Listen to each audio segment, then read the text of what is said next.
We did. We spoke to former Salt Lake City Police Chief Chris Burbank. And when we asked him about the RNC, he made the comparison to the 2002 Winter Olympics. He says the planning starts a long time in advance, years, but ultimately he could see some tweaks after what happened over the weekend in Pennsylvania.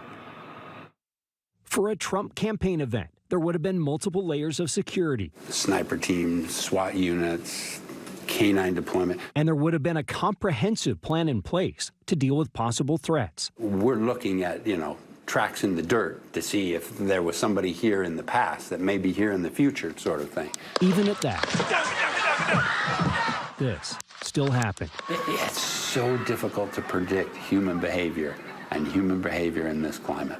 Former Police Chief Chris Burbank says the assassination attempt in Pennsylvania is undoubtedly weighing heavily as the Republican National Convention kicks off in Milwaukee. And what they're doing right now, or what they did over the last 2 days, is do we need to bring in more people? And that's with a security plan that would have been years in the making.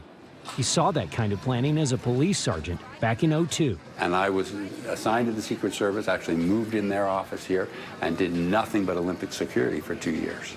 Burbank says in terms of preventing the next threat, there should be a broader solution than just a beefed-up police presence. And then make sure that we're not participating in the vitriol.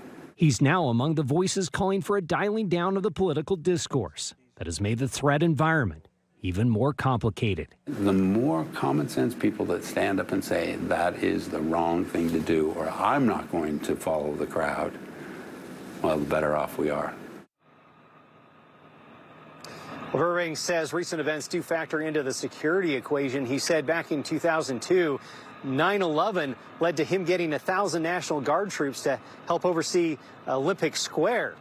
He says ultimately, though, you can only minimize the risk, can't entirely eliminate it. Back to you. Andrew, interesting perspective. Thank you.